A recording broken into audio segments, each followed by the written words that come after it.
Claffey is a former Deputy Assistant Secretary for Public Affairs at the Homeland Security Department and the founder of Claffey Communications. Greg Speed is the president of America Votes, a progressive group that supports Democrats. Good to see you both today. Great to be here. Good to see you, Ed. Lauren, I want to start with you since you used to work for Secretary Nielsen and she's headed to the border, as we noted today. Where do we stand in all these negotiations? I think where we were last night, right? I mean, nothing's really changed. And the Democrats just don't have an incentive at this point to negotiate with the president. And, you know, Pelosi's just going to wait until she has control of the House. That makes the current funding bill completely invalid. They go renegotiate. And, you know, as much as the president and the White House are right to try to blame Nancy Pelosi for this, they haven't really brought anything to the table either to force her hand. So until there is some sort of real crisis, and be that, you know, through the federal employees that have been furloughed or receiving back pays, having financial hardships to a degree where they're not making their credit card payments or their mortgage payments or such, there's not going to be anything to really force their hands and bring everybody to the table, which is a complete atrocity that we're even having this conversation and that the government is not funded and functioning. Greg, on that point, let's listen to the incoming White House acting Chief of Staff Mick Mulvaney on Fox earlier. A couple other things I want to point out with my OMB hat on. Then a lot of folks reported that people are working without pay. Right? Not true. Paychecks actually go out today. We're in the middle of a government shutdown, and the ordinary pay cycle would pay folks today, and those paychecks are going out. It's the next payroll that's impacted will be January 11th. Greg, we don't want to minimize anybody who's concerned and they work in the federal government that a paycheck may not come later this month. That's a serious issue, and we can't deny that. However, in previous shutdowns, we saw, you know, people going to the national monuments and they couldn't get in, all kinds of media stories that put pressure on one party or the other. It seems like in this one, the president's push for the border wall money, he's not facing that much public pressure right now. Or do you see it otherwise? Well, I see it otherwise, Ed. Thanks. First of all, I would say to Mick Mulvaney, he may be wearing an OMB hat, but he doesn't know some important parts of federal compensation, specifically that those working for the Coast Guard, 42,000 uniformed and civilian employees, are already missing their paychecks because they are on a different pay schedule than the rest of the federal government.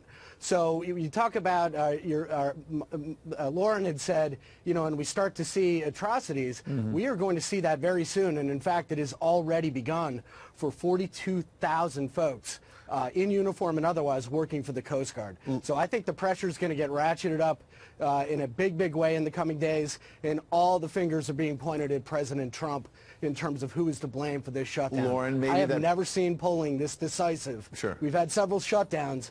The American people know squarely where to place blame this time. Lauren, on this question of what do people do if they start missing paychecks, the Office of Personnel Management, the federal government, put out a tweet saying, hey, here's a sample letter to send out to your creditors. It's raised some eyebrows online. Among other things, they say, here's a letter if you're a furloughed government worker, send to your creditors. My income has been severely cut, and I'm unable to pay the entire cost of my rent along with my other expenses. I'll keep in touch with you to keep you informed about my income status, and I would like to discuss with you the possibility of trading my services to perform maintenance, painting, carpentry work in exchange for partial rent payments. In the real world, is that going to really work for a federal worker?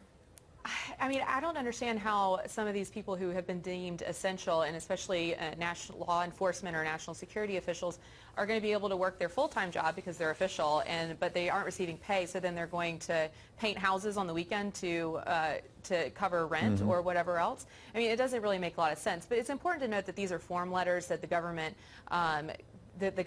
wrote in 2013 when we first started having government shutdowns, and the fact that this is now our third government shutdown in 2018 is just, I mean, mind-boggling that this has become the new norm. But it is at least something that creditors are aware of. They see it on the news. They're going to hopefully be charitable and forgiving during this time period because, at least historically, these employees have received back pay from Congress, and Congress has indicated that they're going to do that as well. So at least they won't miss payments. They'll just be delayed on them. And I hope that every creditor takes that into account. Greg, you talked about the pressure a moment ago that may be on the president with some of the public polling. On the other hand, we mentioned earlier Democrat Luis Gutierrez, a longtime congressman from Illinois, as you know, said, look, we should get something as Democrats in exchange for the border wall money.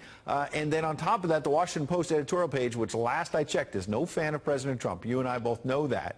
They're saying, look, let's end this shutdown by getting the Democrats DACA or something they've long wanted in exchange for the president's $5 billion. So isn't there pressure now on the Democrats? You talked about the president, but why won't the Democrats come to the table and say, okay, we want something, we'll give you the wall money? Well, a few things here. First, the Republicans still control Congress until January 3rd. So a lot of this being directed at Democrats and Leader Pelosi, but the reality is the Republicans still control the Congress, and until that day comes and Speaker Pelosi moves into office. Hang on, I'm going to let you finish your point, but nobody's working right now. We've already shown that at the top of the show with Peter Doocy. Neither party, everyone gets the blame. But here's my real question. Nancy Pelosi, Chuck Schumer could pick up the phone to the president right now. He's been saying, look, I want this money. And they could say, okay, you're going to get that money or you're going to get $3 billion, but here's what we want. My question really is, why won't the Democrats negotiate with the president? Well, to listen to Leader Pelosi's office, they have put some proposals on the tables, the specifics of which we don't know. That being said, I think in the end, look, there will be some sort of deal. Trump, according to all the Democratic leaders, will not get his wall. What that deal looks like, we don't know. The one thing we know with certainty is the wall it will not be part of that package for all the reasons that were mentioned previously, as well as the fact that President Trump had said Mexico is going to pay for this wall. And here we are in a protracted stalemate where none of that is part of the discussion. Lauren, I just want to point out that I don't think that President Trump squarely owns the shutdown yet. I don't know what polls that you're referencing, but every polling I've seen is within 10 points, where 33% are blaming the Democrats and then maybe 40% are blaming President Trump. So I think it's kind of up in the air right now who's going to take full credit for this. I think most people are just going to end up disgusted that this happened. Yeah, I think we can all agree on that. Lauren, Greg, thanks for coming in. Thank you.